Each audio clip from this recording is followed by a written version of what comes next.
Hey guys, I'm down at the beach with Chris Atkins. For the last time ever. We're selling the beach. House. We're gonna upgrade the beach house in the near future.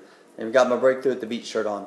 Anyway, so I got an email question from a coaching student last week who was analyzing a deal and did a lot of the work, analyzed the numbers, looked at everything, and then he asked me if he should do the deal. And my answer is, well, it depends. And so I tried to think about a way I tried to formulate my thoughts on why do I do deals sometimes and sometimes I don't.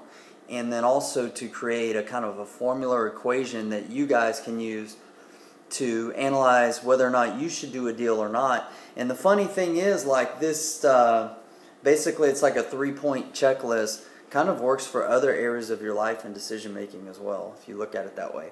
So the very most important thing is number one, do the numbers make sense? Does the purchase cost, the rehab numbers, all that kind of stuff, like does this deal, does this business venture even make sense with the numbers? And this is assuming that you're working with good numbers, that you've got good information that you're plugging in to whatever spreadsheet or in your mind, like this is the numbers, this is what I'm analyzing, this is the deal analysis phase, that you're working with good numbers. You've got good comps, you've got good renovation numbers, etc., etc. You know what your financing is going to be, so you can plug in those numbers. So do the numbers make sense? And then what also is the thing with numbers is numbers should tell a story.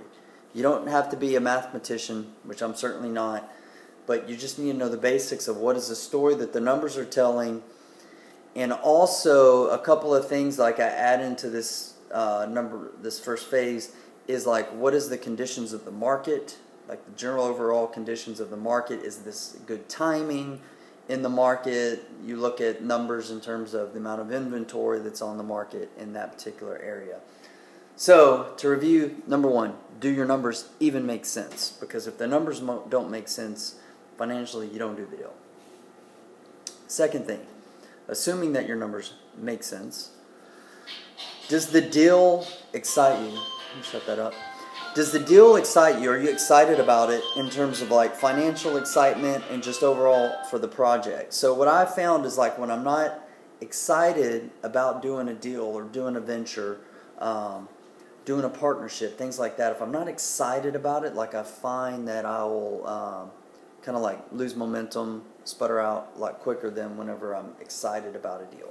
So ask yourself, like, are you really in alignment with this project or this business decision, and does it excite you? You get like the little butterflies in your stomach, but also the risk versus reward is exciting enough to carry you through some of the obstacles and challenges you might have along the way. So are you excited about it? Like, yeah, hell yeah, like I want to do this deal, or you're like, oh, I don't know, like it kind of scares me and that kind of stuff.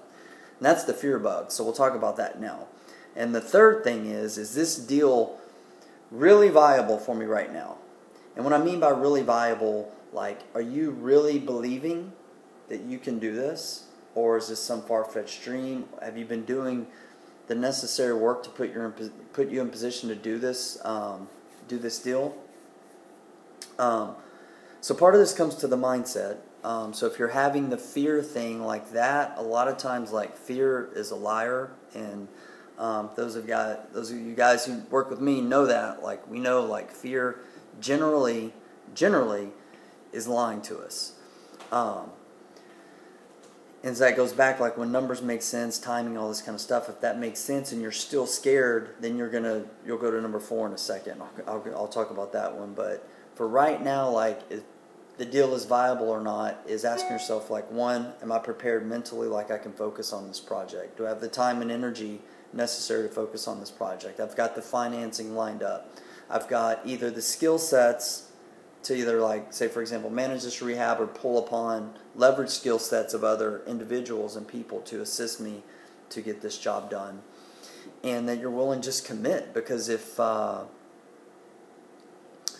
everything else to this point makes sense, the numbers make sense, the deal excites you, and it's really viable for you right now, and all that kind of makes sense.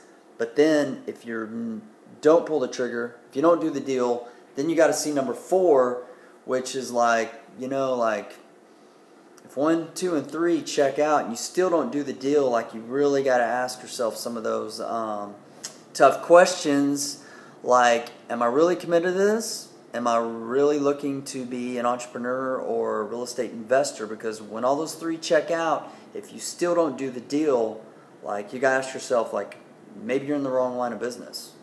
Maybe you haven't fully committed to doing the work, to preparing yourself that when an opportunity arises that you can seize it. So anyways, I hope that helps when you guys are trying to figure out when to do a deal or not to do a deal. So that was kind of just a brainstorm session that I wrote out to help a student to figure out the answer for himself. And yeah, so in review, number 1, do the numbers make sense? 2, does the deal excite you? 3, is it really viable for you right now? You've got the mindset, time, skill set, and financial capability and bandwidth to do the deal. If all those 3 check out, freaking do the deal. If not, you're at number 4, which is, what the hell are you doing? And then private message me on Facebook and we'll talk about that. Anyways, take care. Hope that helps. Bye.